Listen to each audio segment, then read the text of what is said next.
It's a trap! Bitcoin is falling, guys.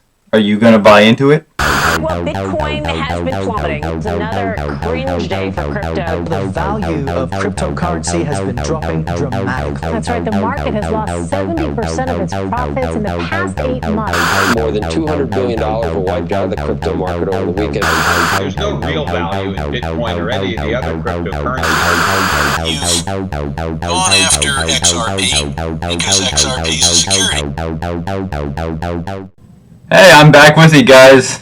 This is the XRP scum here, and I just wanted to bring it to your guys' attention that Bitcoin does appear to be going up a little bit. But is it a trap? If we look closer here, this is an upward trend on the daily chart, but on all the other charts, let's take a look at the 7-day chart. The 7-day chart down. Does look to be having a little bit at the end here. We've got some lower lows and higher highs from this point going on. But if we keep going here, here's the 1 month. Alright, little choppy on that one. But when we start looking at things like the 3 month chart, it doesn't really look like. This is really the chart, actually, that everyone really should be focusing on. Is when we zoom out, we kind of get the full picture here. So it kind of looks like everything's just kind of taking a hit here. But is everything taking a hit? That is the real question. So, oh, I'm sorry, I hit the wrong thing. Go back to the home page here. And I will show you guys that we actually are having a lot of green today. Some of them we're mostly consolidating. We're just trying to get back going from that dip that we had. Alright? So if we take a look at XRP,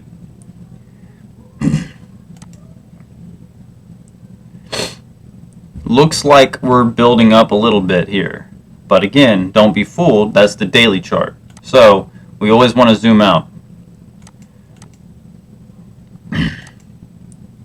Same could be said about everything really at this point. But it does appear that yesterday, while Bitcoin and Ethereum were actually having a little trouble, a lot of the altcoins like XRP were starting to take up a little bit.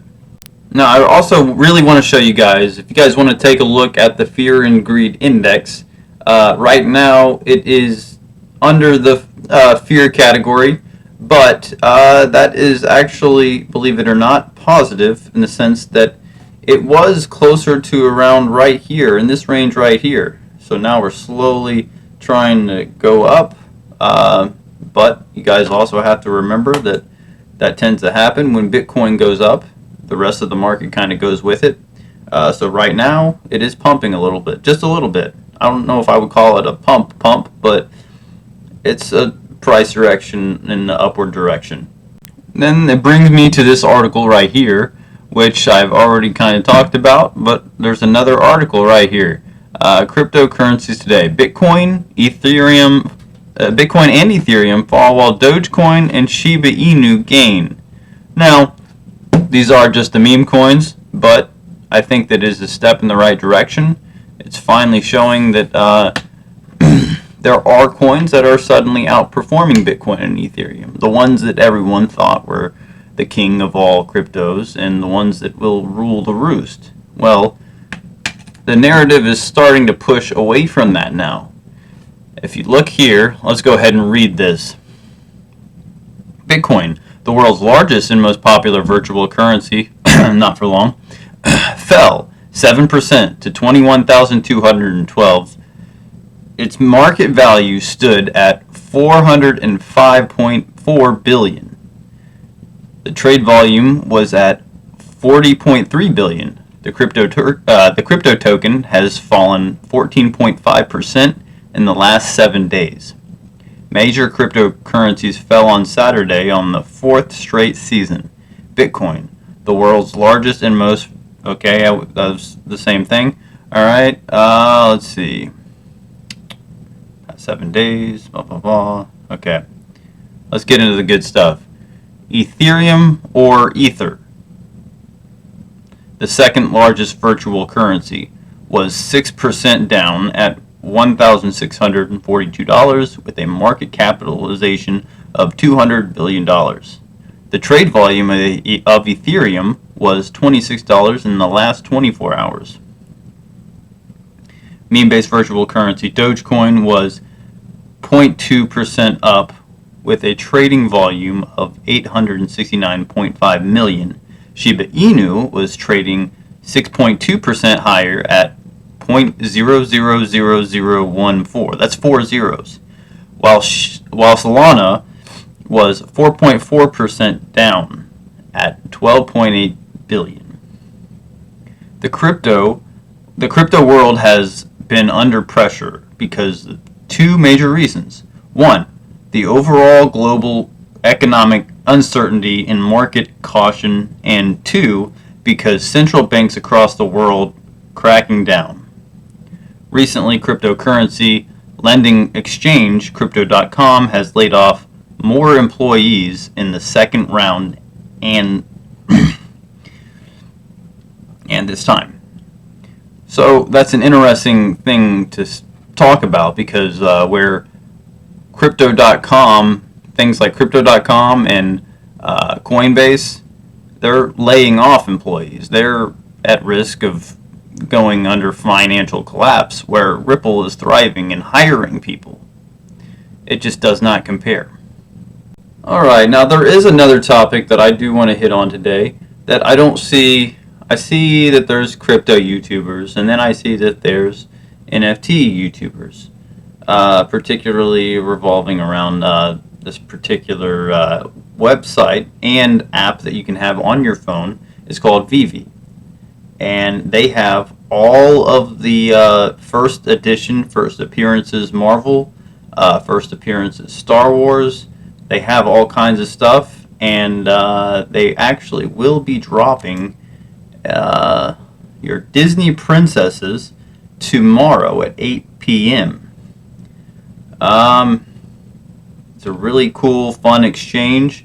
I think it is very different than your NFTs, like on OpenSea and all that. I am not sponsored in any way. I am just a lover of these kinds of things. And we'll play a little bit. Oh, I don't know. I don't know if I can play this or not. But I'll leave the link in the description below if you guys want to check it out. You'll see Batman on here, Spider-Man, and if you'd like to read comics, you can read digital comics, and you can make a decent amount of money with them. Here shows a little example here where you've got your room, or you can place them anywhere in your house and interact with them. Some of them have cool animations when you tap on them, and I think it is a very fun direction where the NFT space is headed. So buy that shit. And the last thing I have for you guys is a video clip from Fox News with the one and only, the man, John Deaton. And take a look at XRP. Now, it too was higher earlier. It's down about 1.5% at the moment, but it has seen year to date a problem, more than 55%. But all that could change on the outcome of one highly publicized court case between the SEC and crypto company Ripple. Lawyer John Deaton is very much a part of that case. He's been there since the start, representing 68,000 retail investors that hold XRP. He joins us now with Charlie Gasparino. Charlie, take it away. John, obviously the case, if you look at some of the motions, is going in your favor, going in the favor of Ripple. It seems like the judge is siding with them on motions for discovery, on document requests, including Bill Hinman, that former SEC chairman's notes involving his speech that Ripple says is a big part of their case. And you've been right there all along since the beginning as amicus curiae. And now, from what we understand, they want you gone. They're trying to get you off the case. What happened? Well, Charlie, thank you. And thank you, Liz, for having me back on. It's crazy times. They're reasserting that things that they've already asked to the judge. I made a YouTube video where I did a satirical mock cross-examination of former Chairman Clayton, and I infused scenes from My Cousin Vinny, and I tweeted a few things that were harsh criticism, and they told the judge that I shouldn't be granted amicus status because of that. She rejected those views, granted me amicus status, and lo and behold, now they're arguing that I should be thrown off the case. Right. Well, just so you know, I'm not saying I agree. I'm not saying I agree with them, but they described you as violent. I know you were a Marine, but you don't look that violent. But they said you said you wanted. There was one thing where you satirically suggested you would smack Jay Clayton, the former SEC chair, in the face. And there was what was the other one? It was the video of the mock video of Clayton, and also that you mentioned a witness for the SEC. Obviously, these are you were kidding around, right? I mean, just get that off the table. Yeah, it was a mock cross-examination of Jay Clayton, satirical, exaggerated. For example, Charlie, Liz, I had a time where in the My Cousin Vinny movie, the judge says to Joe Pesci, "Are you on drugs?" And I just wanted to pause this video and take time to say, "Fuck this guy." Remember that? I respond to the judge, pretending, "No, Judge, I don't use drugs, but maybe I'll need them soon." They claim that I promoted drug use. They literally argued that nonsense. The judge rejected all of this. Well, you're losing. They are losing the case. This is, by the way, Liz threatens to kill me every day. So, and I'm still here, right? Which I'm doing something wrong, John. I don't know. You got to help. The poison's not working, whatever it's going on. But what are the next steps in this case? I mean, we've been going around and around. It obviously has huge implications. If Ripple wins, and they can say they're not a registered security, they're not a security. Are a crypto. A crypto. If they win, yes, exactly. that basically is going to curtail the SEC's regulation efforts, and it looks like they're moving in that direction. At least based on the judge's motions, what's the next step here? Well, the next step right now, there's that Daubert motion, which is just challenging expert witnesses, and briefing next month is due for summary judgments. That's where each side tries to get a complete victory. The judge decides one way or the other, or she might decide that a jury has to issue certain factors. But you're right, Charlie.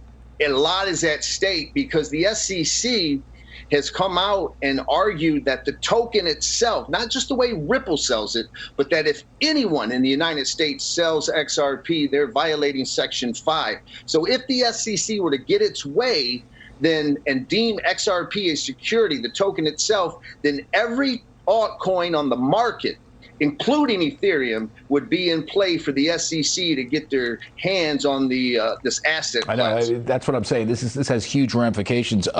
Brad Sherman told Ellie Terrett, my producer today, that he thinks that the SEC is going to win easy. He thinks that the investigation should expand, not just to this one aspect with Ripple, to any like coin wallet or any sort of aspect of crypto that was trading the XRP or trades it. What do you think about that? Well, I think that Congressman Sherman, along with Chairman Gensler, wouldn't know a security if it bit him in the butt, to be honest with you. They keep saying that you're going to get in trouble for saying that, by the way. That's violent. Well, I know. I said but, so they're going to tweet that. Hey, think about this, Charlie. There is taxpayer dollars are being spent for someone to shadow everything I do and read every tweet I make. And if I may say for you and Liz, I want to quote someone very important who said, quote, "The SEC's litigation tactics suggest that the SEC is adopting its legal positions to further its desired goal and not out of the faithful allegiance of the law." Charlie, Liz, you know who said that? That's not a John Deaton tweet. That's Judge Sarah Netburn saying it in an opinion. Well, Liz has a question for you. John, my question involves, obviously, XRP has continued, well, let's say Ripple has continued to forge ahead. In fact, they've got a pretty decent overseas business, don't they now? So they're legit overseas. Is there any way to somehow split the difference? I mean, if the SEC suddenly says you guys are a security and not a currency, and that becomes a disaster here in the U.S., can they still continue to do business and make profits overseas? Oh, absolutely. 95% of what Brad Garlinghouse said of XRP sales are outside the United States. And Liz, that's a great question because there's an easy win for everyone in this case. The SEC could reach a settlement with Ripple and say that early sales, when the ecosystem was at its infancy, that those sales constituted a security, but that today's XRP, it's been deemed a non-security in Singapore, Switzerland, United Arab Emirates, and many other jurisdictions. It's only in the United States being held up, and so then they'll survive. Let me just ask this, John, sort of broadening the discussion here.